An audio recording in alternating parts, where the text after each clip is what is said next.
Ladies and gentlemen, Brenau University President Ed Schrader.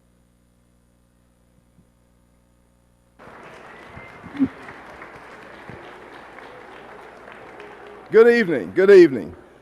Well, welcome to Pearce Auditorium. This building was constructed about 120 years ago.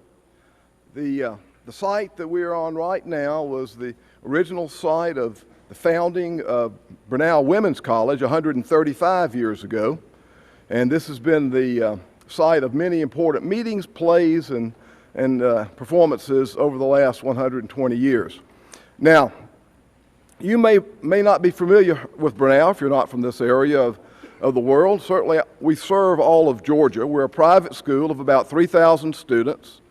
We have campuses from our great nuclear subbase at Kings Bay through Augusta and Athens and online, Atlanta, and here in Gainesville.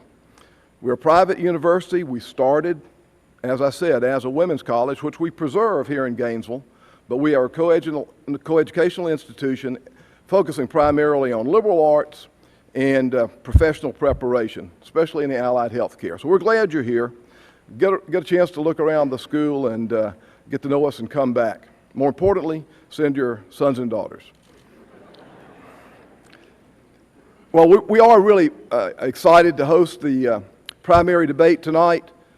Attended a luncheon the other day from the Daughters of the American Revolution, and they have a very important component of one of their ritual creeds, and it says that the United States exists as a democracy within a republic that consists of sovereign, separate, but inseparable states. Now that's the only place that occurs in the world. And we're just so glad that we've got people here that are willing to volunteer their time and efforts to serve that democracy, and possibly one of them will be your next senator. So tonight's a very important event. Now I've got one secret to let you in on. First of all, this is not a secret. You know everybody up on this stage is a very smart person. And you know they have very smart people that work for them and with them. And they analyze the voting patterns and needs and directions of Georgians. What does Georgia want? What does Georgia need? And they, in their deliberations, their selfless deliberations, they decide how we should act under their vote if they're our senator. And they know something that most of you probably don't know. Do you know what the largest registered constituency is in this state, and also the largest participating voting constituency is in this state? It's a constituency that Brenau University was founded for. It's women.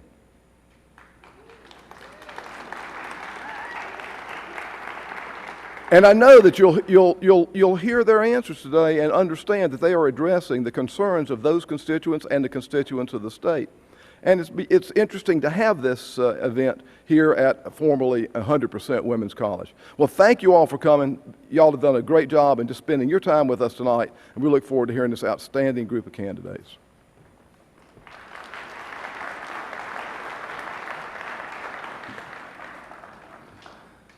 Thank you, President Schrader. We appreciate the welcome. Ladies and gentlemen, my name is John Padgett. I'm chairman of the Georgia Republican Party, and I'd like to welcome you to Brenau for our third Senate debate. Let me call on 9th District Chairman Andrew Turnage for our invocation.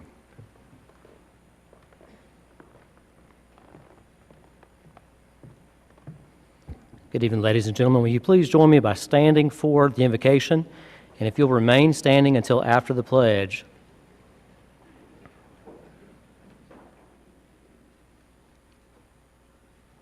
Please join me. Father and our God, how privileged we are to be free and alive in a country where we can participate so openly and, Lord, so directly in the process and the progress of our country. And Father, what we need tonight in this assembly, in the hearts and lives of every one of us, is, Lord, what we need as an individual each and every day. And Father, we just pray that as you look on this nation, as you look on this state, as you look here on the lives assembled in the 9th District tonight for this U.S. Senate debate, Lord, will you give us your grace? Father, as we seek to choose amongst our best and our brightest. Will you be upon the hearts and minds of the candidates, Lord, who have given themselves to seek the seat, to try to represent us. Father, help them to put their ideas, to put their heart, to put their minds out for us to sort between them who we can have to best represent us. Be upon our own hearts and minds, Lord, as voters looking at these candidates. Father, apply that grace to our decision making. Help us to choose wisely. And Father, as we round the corner through the primary season, help us to understand that that's not the end of the battle. And Father, that our responsibility, that freedom that you've given to us, that same freedom that grace brings, Lord, we enjoy in this country, that our responsibility goes on to surround that choice, whether it's the candidate of our choice or of our neighbor's choosing, to lift them up in prayer, Father, to live out our responsibilities as citizens. And Father, for that tonight, we need your grace. We pray that you be upon Brenau University. We pray that you be upon the Georgia Republican Party, Lord, the 9th District Republican Party and the Hall County Republican Party. Lord, each of the lives that are assembled here, as we look on these candidates and on these lives, Lord, bless them and their families. Give them wisdom. Give us wisdom. We need you here tonight. We just ask for your grace. Help us, Lord, as we are accountable to you. We ask this in thy name. Amen. If you'd remain standing, please, I'd like to call on Hall County Chairman Chris Yardley for our pledge. Please join me in saying the pledge. I pledge allegiance to the flag of the United States of America and to the republic for which it stands, one nation, under God, indivisible, with liberty and justice for all. Thank you. Thank you. Please be seated.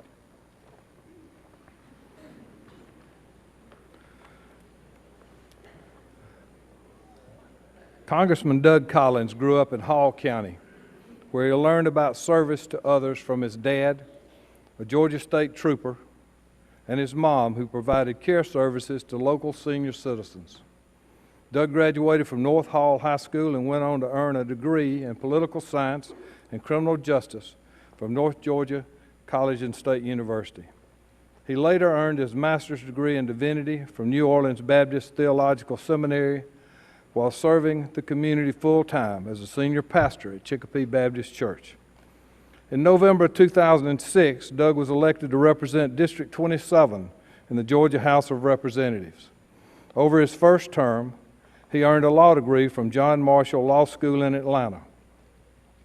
During his time in the Georgia legislature, Doug led House Republicans as the governor's primary floor leader, shepherding through legislation that made responsible reforms to state programs like the Georgia Hope Scholarship and to secure them for future generations.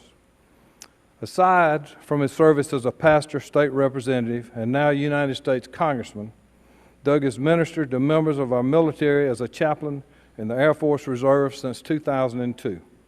In 2008, he served a combat tour stationed at Balad Air Force Base in Iraq. During the government shutdown in 2013, Doug offered and the House passed Resolution 58, a resolution urging the Obama administration to stop its infringement on religious liberty and the First Amendment and allow chaplains of any denomination or faith to continue providing religious services.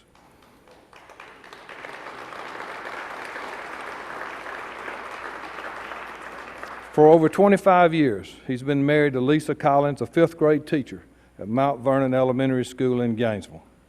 And over the years, Doug and Lisa have operated small businesses ranging from a scrapbook supply store to the law firm of Collins and Sider. Doug and Lisa have 3 children, a daughter, Jordan, and sons, Copeland and Cameron. As a family, they are very involved in the Lakewood Baptist Church. In the 113th Congress, Doug serves on the House Committee on the Judiciary, the Oversight and Government Reform Committee, and the House Committee on Foreign Affairs. Continuing the work he began in the Georgia State House to streamline government and save money for hardworking families, he is co-founder